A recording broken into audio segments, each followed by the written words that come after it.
मित्रों नमस्कार। मैंने पिछले वीडियो में आपको लग्न के विषय में बताया था और कुंडली के भावों के विषय में बताया था। ये प्रथम भाव, द्वितीय भाव, तृतीय भाव, चतुर्थ भाव, पंचम भाव, षष्ठम भाव, सप्तम, अष्टम, नवम, दशम, एकादश, द्वादश और ये 12 भाव होते हैं और 12 राशियां होती हैं। तो ये जो 5 लिखे हुए हैं ये सिंह राशि है। सिंह राशि जो है वो सूर्य की राशि होती है। इसी प्रकार से ये आगे बढ़ता चला जाता है और किसी भी कुंडली में ये जरूरी नहीं कि 5 ही लिखा हो। किसी में मेष राशि है 1 नंबर भी लिखा होगा, किसी में 2 लिखा होगा वृक राशि होगी, किसी में 4 लिखा होगा तो वो कर्क राशि होगी। और यहाँ से इसकी गणना इस तरीके से की जाती है।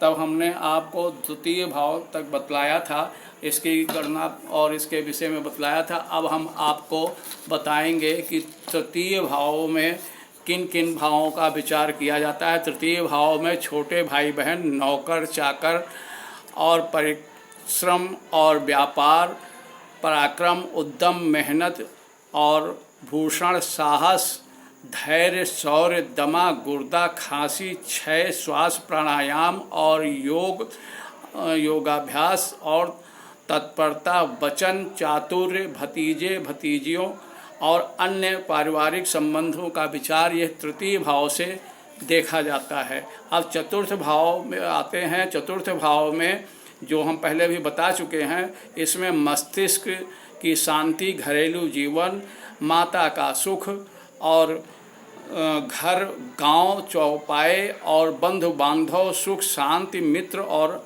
अंतःकरण की स्थिति, माता, भूमि और वाहन, मकान, जायदाद संबंधी बातें और बाग बगीचा, पेट रोग, यकृत, छल कपट, दया, उदारता और गृह संपत्ति, भूमि संबंधी मामलों में और मनोरंजन और गर्दन तथा कंधे संबंधी बातें इस चतुर्थ भाव से की जाती हैं।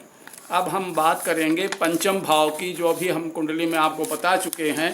पंचम भाव से विद्या, संतान, दादा दादी और कार्य प्रवीणता, भावनाएं, ख्याति, बुद्धि, प्रबंध क्षमता, नीति, विनय, देशभक्ति, गर्भस्थान, नौकरी छूटना और धन मिलने के उपाय, अचानक धन प्राप्ति, वाक्य व स्थान, हाथ का पूरा यश और मूत्र संबंधी जानकारी, पिंड और नम्रता तथा धर्म संबंधी बातें, संतान संबंधी बातें इससे जानी जाती हैं, ये पंचम भाव से।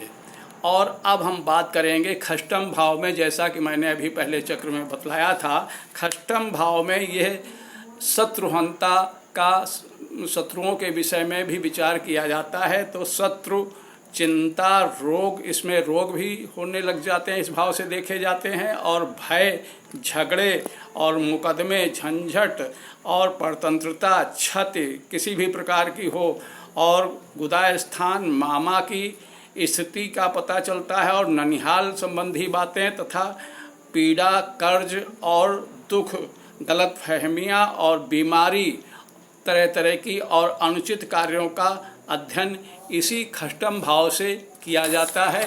आशा करता हूं कि ये जानकारी आपको अच्छी लगी होगी। इसे ज़्यादा से ज़्यादा लाइक करें, सब्सक्राइब करें और ज़्यादा से ज़्यादा शेयर करें। अब हम आगे के कार्यक्रम जो है फिर आपको बताएंगे, वो आप उसी हिसाब से समझिएगा। आज हमने षष्ठम भाव तक की चर्चा की है। धन्यवाद।